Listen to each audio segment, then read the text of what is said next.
to see you one day face to face, and to be with you endlessly. Lord of lovely you are to me. Lovely Lord, you are all to me. Lovely Lord, full of purity, worthy of honor and majesty. Lord of lovely you are to me. Lord of lovely you are to me.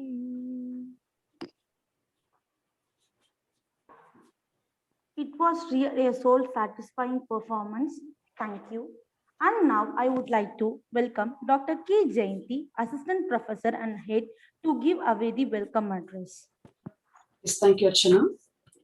We are precious in the eyes of the Lord, says the Bible.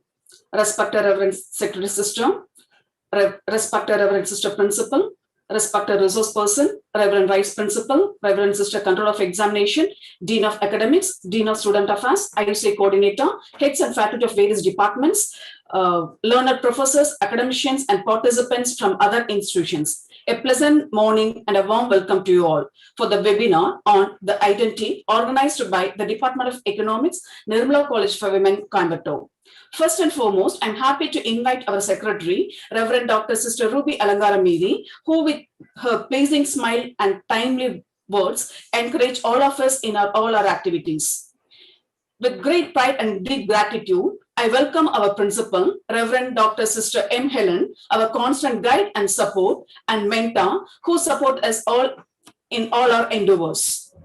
I extend a very warm welcome to our resource person, Mrs. Nandini Jagannarayanan, Head, Department of BCom, Banking and Insurance, RJ College, Mumbai, who has accepted our invitation and spare her time to enlighten us on the identity.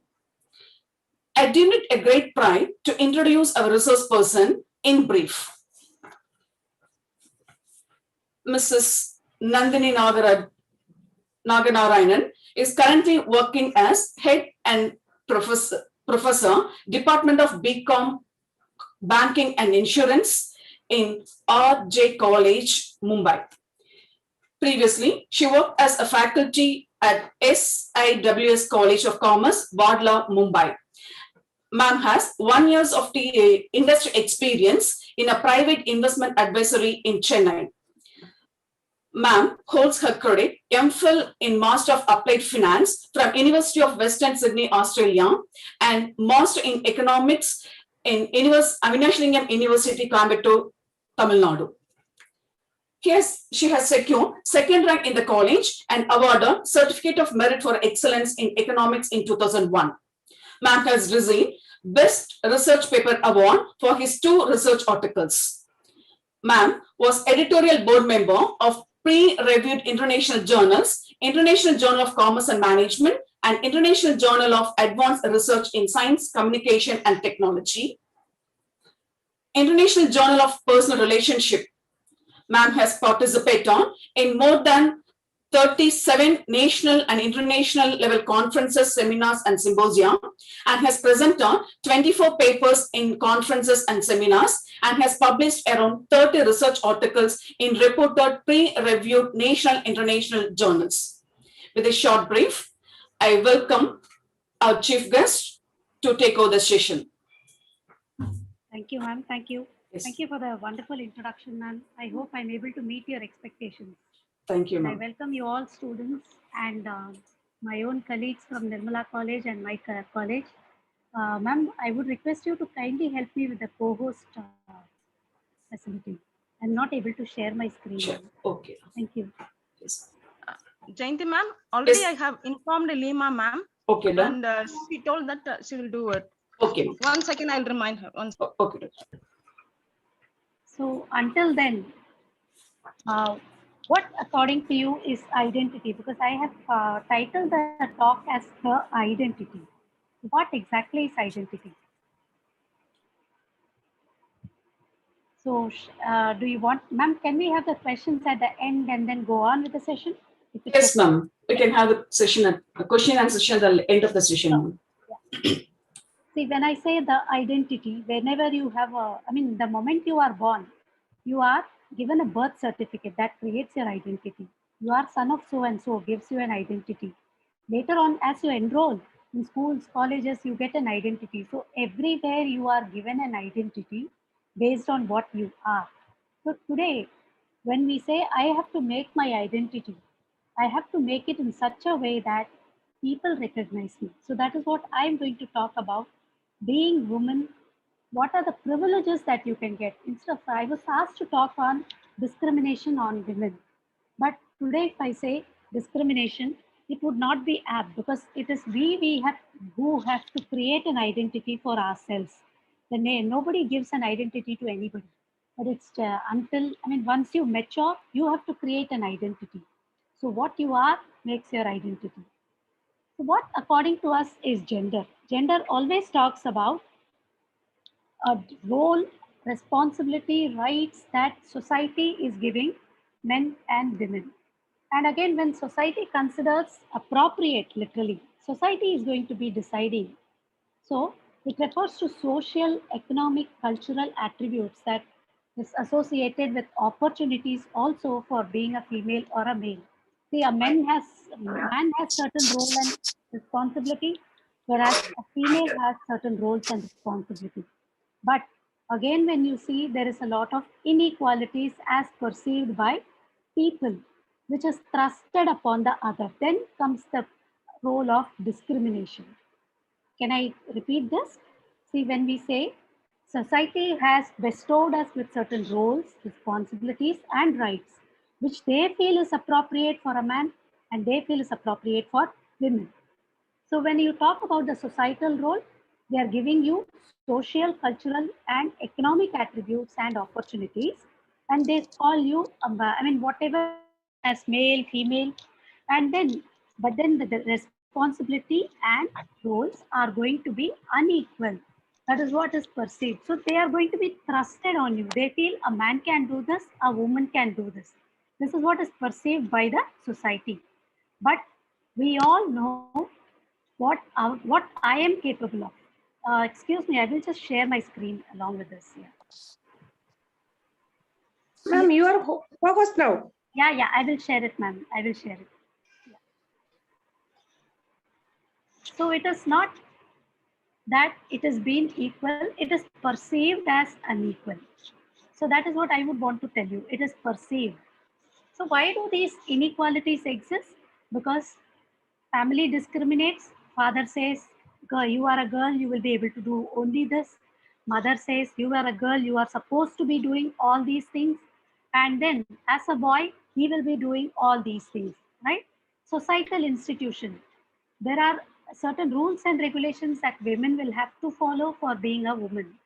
Whereas when it comes to man, there are certain privileges that the society tries to offer. Again, I would like to underline tries to offer, not offers, right? And social, cultural, and religious norms wherein we are supposed to be following. Those are the stereotypes that are going to be perpetuating. Do you understand what stereotypes are? It is like, see, women cannot do this. During I mean, please don't mind if there are men. During your periods, you will not be able to do this. You should not be doing this. All these are stereotypes.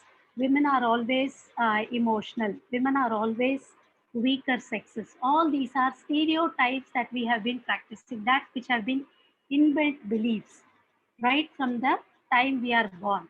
A child does not know whether he is a male or a female or whatever gender he belongs to, but whatever are his limitations, her limitations. But it is we who inculcate all these beliefs into them, and certain practices which are to be there, and beliefs which are detrimental to women. These are all done by the society, done for as perceived by them. Let me put it this way, as perceived by them. So why once upon a time there was gender inequality? Not anymore, I would say. That is why I said we have to create our identity when it is thrown open to us. There is uneven access to education. There was, I would put it this way.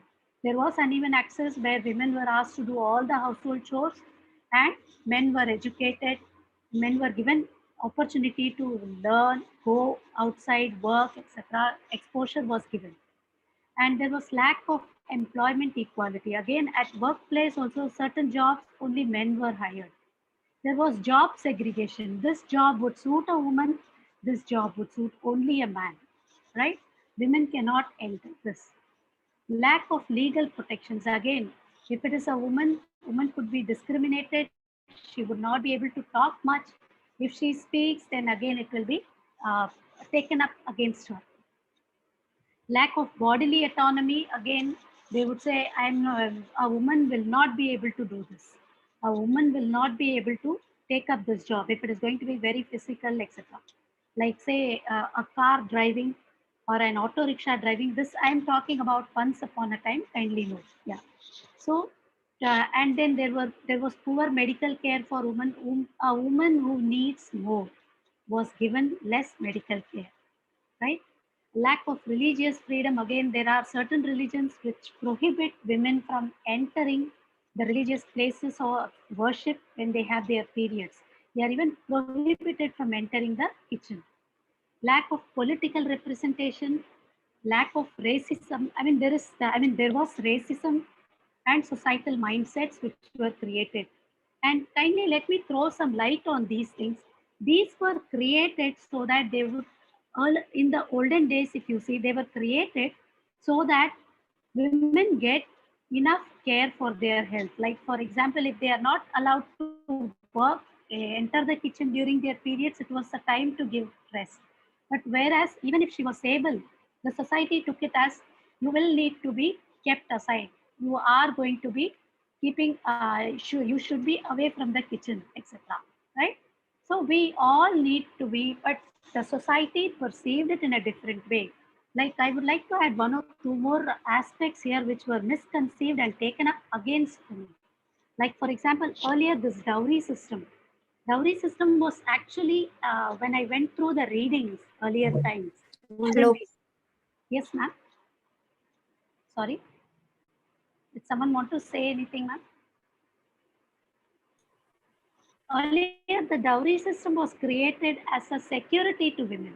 Security in the sense when the girl was married, she needed some financial security if something happens to her husband. So they would give some amount of wealth to her. But this was later on taken upon women. Women were oppressed. The amount of dowry given was taken over by husband and his family.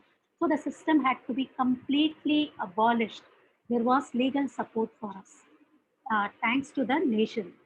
And then there was also this polygamy, which was once upon a time considered to be legal. Nobody bothered about it. But then again, there was an oppression on female. They were expected to do much more than what they could, what their ability was. So again, this was abolished. So all these are certain myths that the society misconceives and then thrusts upon women in a negative way. So passing over to the next slide, these were once upon a time, and today what we have is what, to create our identity we are going to talk about. We also have familial discrimination, conditioning by parent. They are going to say, even right from the beginning, even your parents would have said, you should learn all the kitchen chores. All of us are from the Indian families, so I'm sure all of us must have been conditioned. You are supposed to be doing this. You cannot go out late in the evening, come back late. It is not accepted by the society. Parents say daughters will have to be responsible for all the household chores. You should be helping your mom. Doesn't matter if you don't study, if you don't score a grade, etc.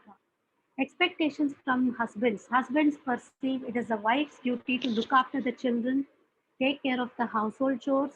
Yeah, and next comes the priority. In case later, it doesn't come in the priority list of working. If a woman wants to work, it should not be at the cost of the family.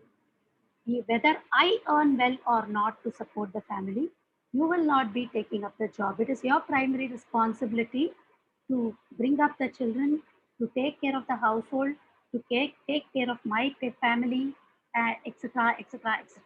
Right?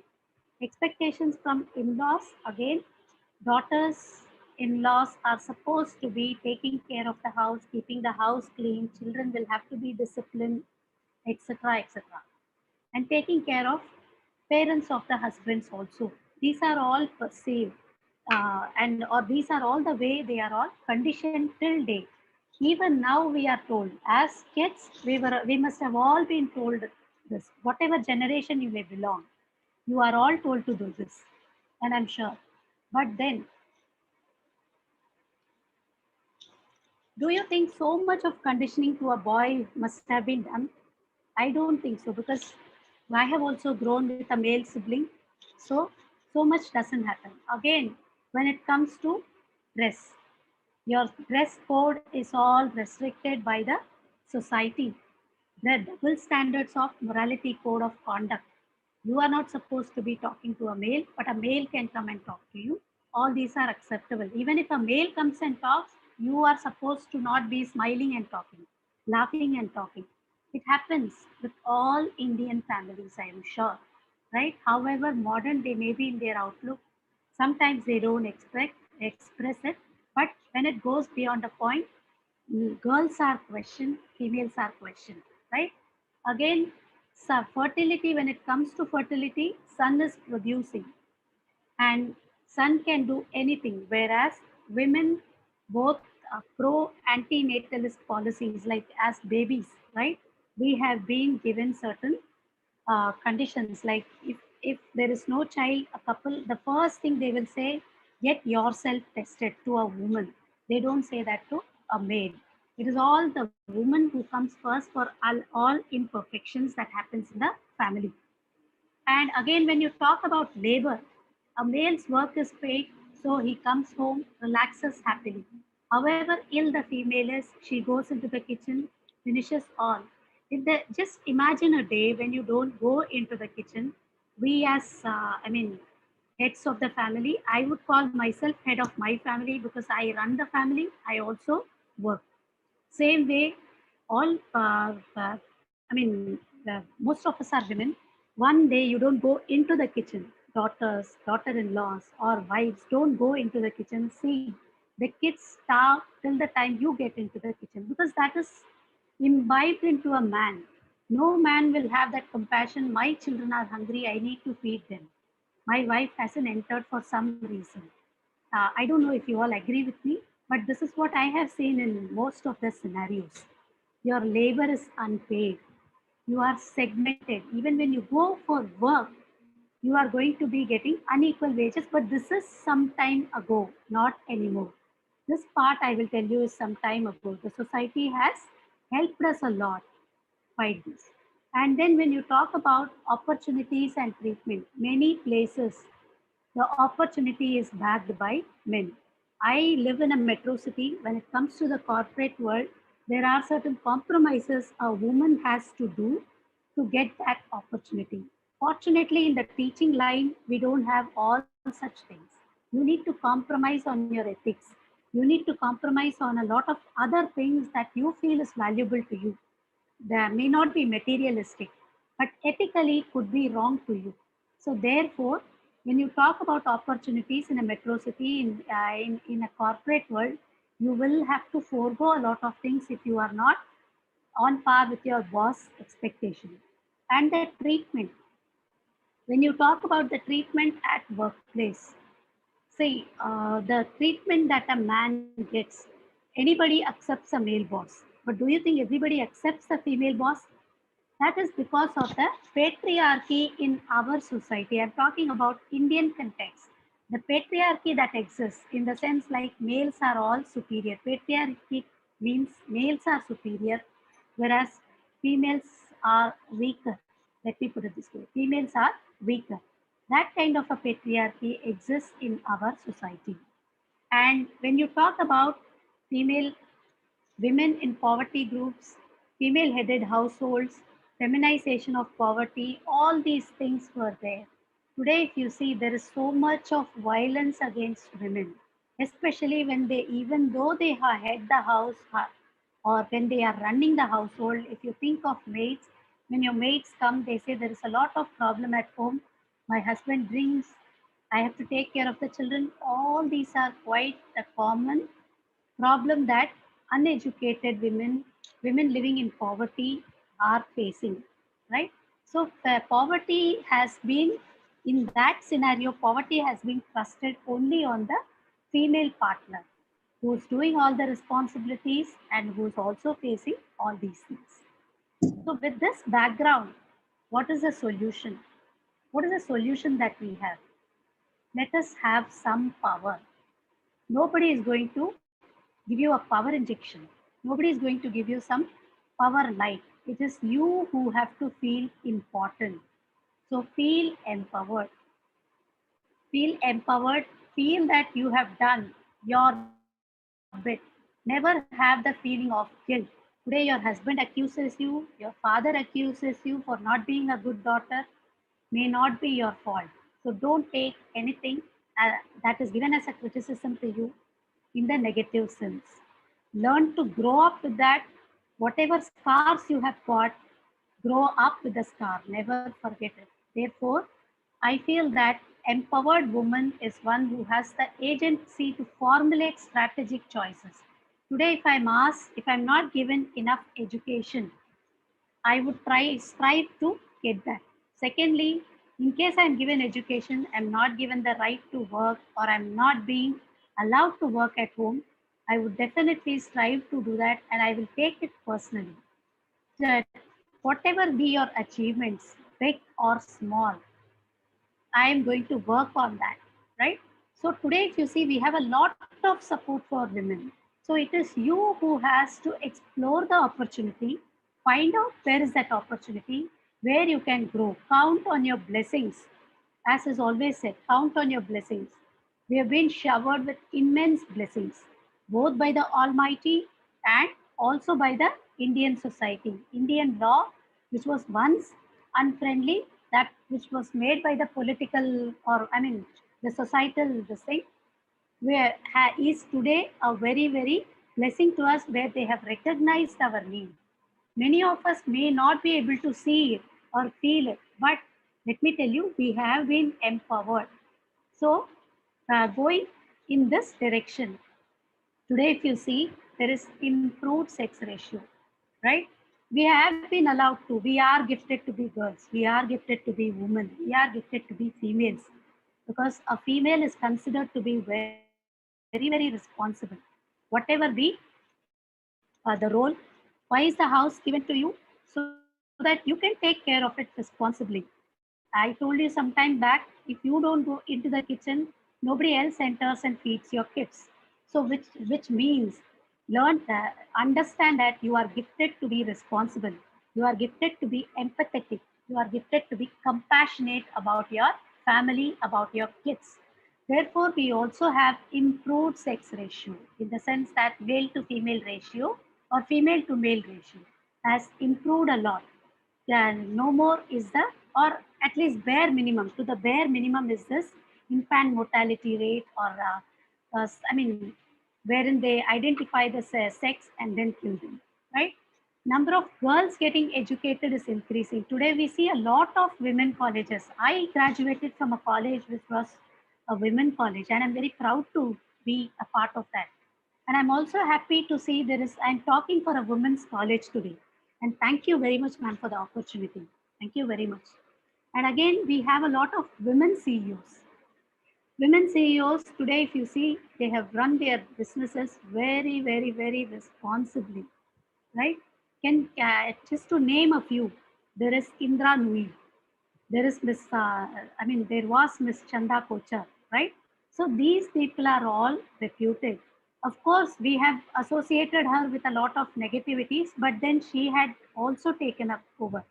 And then when you choose a woman to marry, today it is difficult to get boys. I mean, boys getting girls is very difficult because girls have opened their eyes and they have started choosing their husbands.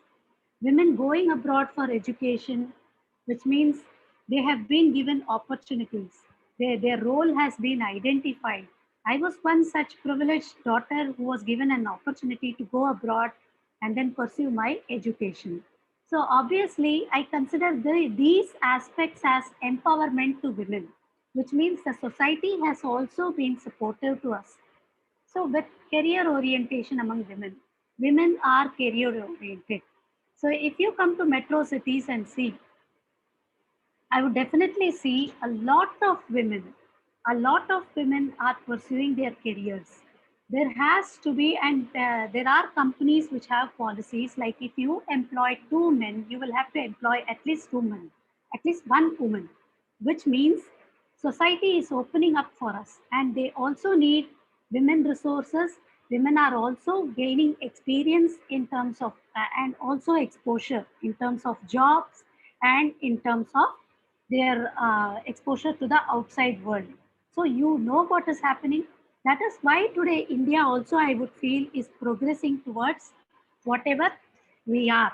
We are a progressing nation. We are an empowered nation, just like foreigners.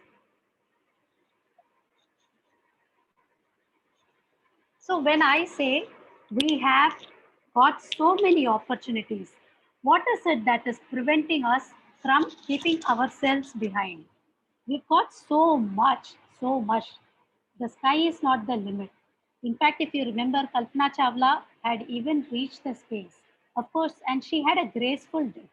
The moment you create your identity, live your life like a queen, you may not be rich in terms of wealth, you may not be rich in terms of education, but whatever assets you have, try to make the best out of it. And when you see the world, you will know what you have progressed. There are a lot of people whom you can give your helping hand for them to progress. So I feel as a woman, I should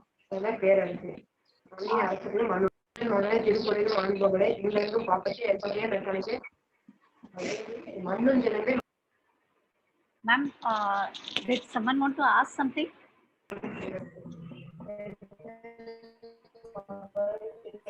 Participants, Sorry, you ma'am. can ask a question at the end of the session, ma'am. So kindly mute yourself. Yes, ma'am, you can proceed, ma'am. Yes, ma'am. So I would say nobody or the society or no man would actually want to stop you if you start your journey. It is just a journey that you are going to start. And therefore, the destination will be decided in future for you. And definitely when you see, when you live your life like a queen, definitely it is going to be a queen's life that you will lead. It is you who has to make up your mind, take the most out of what you are being taught, and you are having a lot of people to help. As students, as youngsters today, you may have a lot of discouragement because life definitely is a roller coaster. And I'm sure people who are married, people who are having an experience of being wife, daughter, sister, whatever, definitely must have gone through at one point of time or the other. But where the roller coaster ride is not going to be your destination. It is just a ride. It is a journey that you are going to take. So don't make it your destination. So let us sail through it. Let us have a happy sailing, happy life, happy journey. Live it like a queen. Live it. No, do not exist in the world. You are not just to create babies. You're not just to bring them up. Even if you bring them up gracefully. So a woman who has counted her life as a blessing, who has thrown away unwanted destructive criticisms and has grown up with constructive criticisms, is surely going to have a living, graceful life and is going to live like a queen. With that, I would like to conclude my talk here. I hope I met your expectations. Feel empowered. Take the power in your hand. We are not going to be wrong. Even if we are wrong, there is always a society or people around us or other women who have grown to correct us.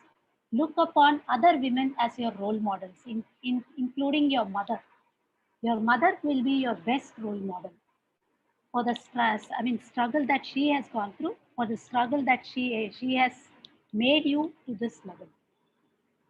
Uh, Thank you very much, madam. And I would like to say, there are certain self-care tips that you can read through These are some strengths. Don't look for an identity from somebody else. Don't crave for an acceptance. I'm sorry, ma'am, just 2 more minutes. I just list out these points. No issue, ma'am. You can take your own time. So boost up your self-esteem, develop self-care. First way to get loved is love yourself. Be proud to be whatever you are. Small achievements that you have should be appreciated first by you.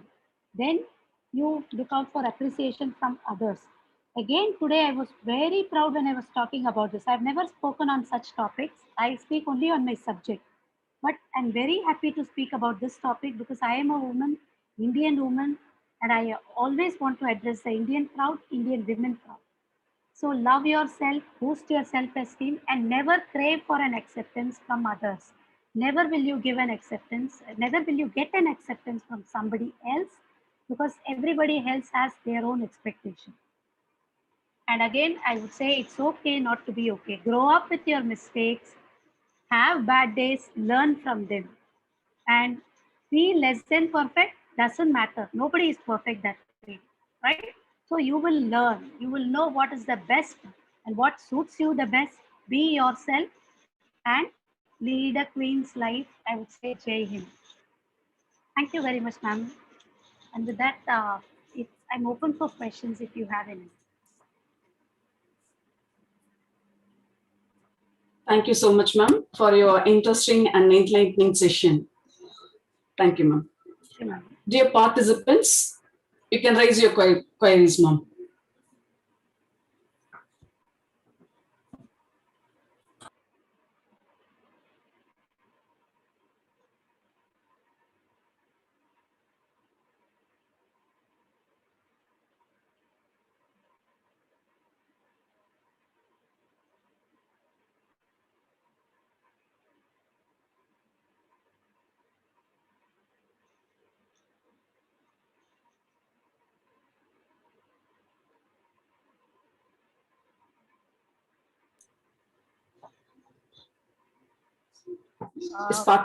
Yes, ma'am. Do you have any questions for me?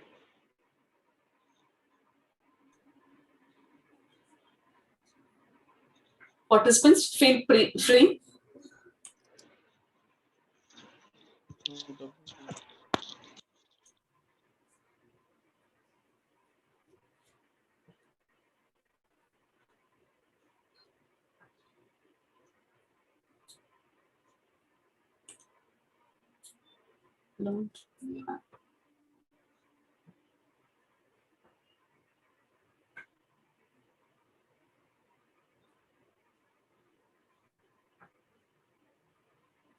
Thank you, ma'am. I don't think they have any. I think no queries. No problem. Thank you. Thank you, ma'am. Thank you, Doctor. Yeah. Thank you, ma'am, for your excellent presentation, and this was very useful and informative session for us to accepting the greater identify in future. Last but not least, I now call upon Dr. R. Uma, Assistant Professor, to convey our gratitude through vote of thanks. Good morning to one and all. It's my privilege and pleasure to propose the vote of thanks for this national webinar on gender discrimination organized by our Department of Economics, Nirmala College for Women. We convey our sincere thanks to our Secretary, Reverend Sister Dr. Ruby Alangara Mary, for her motivation. I would like to thank our beloved Principal, Reverend Sister Dr. M. Helen, for her encouragement and guiding us in all our endeavor. I like to thank our Vice Principal, Dr. Sister G.S. Mary Fabiola, Controller of Examination, Dr. Sister S. Emelda Mary, Dean Academic, Dr. R. Mary Josephine, Students Affairs Dean, Dr. Mercy Anandaraj, for their constant support and encouragement. At the outset, I would like to express my profound gratitude and thank you to our resource person, Mrs. Nandini Jagan Narayanan, Head Department of BCom, Ramani Rajan, Juhanwala College, Mumbai, for sparing his valuable time to address the August gathering and providing information on the identity. Your identity makes difference. Ma'am, that was a thought-provoking speech. and we hope the identity will surely make the difference. Learn from bad days. It's very good style of good conclusion. Thank you, ma'am. We are extremely grateful to Dr. K. Jayanti, head of the department, and our staff members for their constant support and encouragement in making this meeting happen, and also for inspiring us to host it successfully. Our heartfelt thanks to all the participants from our college and also from various institutions for their active participation and to make this program success. Once again, I express my profound thanks to one and all gathered here. Thank you.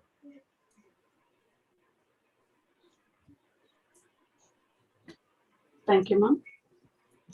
Thank you very much, ma'am. Thank you. Thank you, ma'am. Thank you, Thank Nandini, ma'am. Thank you, ma'am. Thank you. Yes, sir. Yes, dear participants, the feedback link is posted in the chat box. Kindly fill and submit it.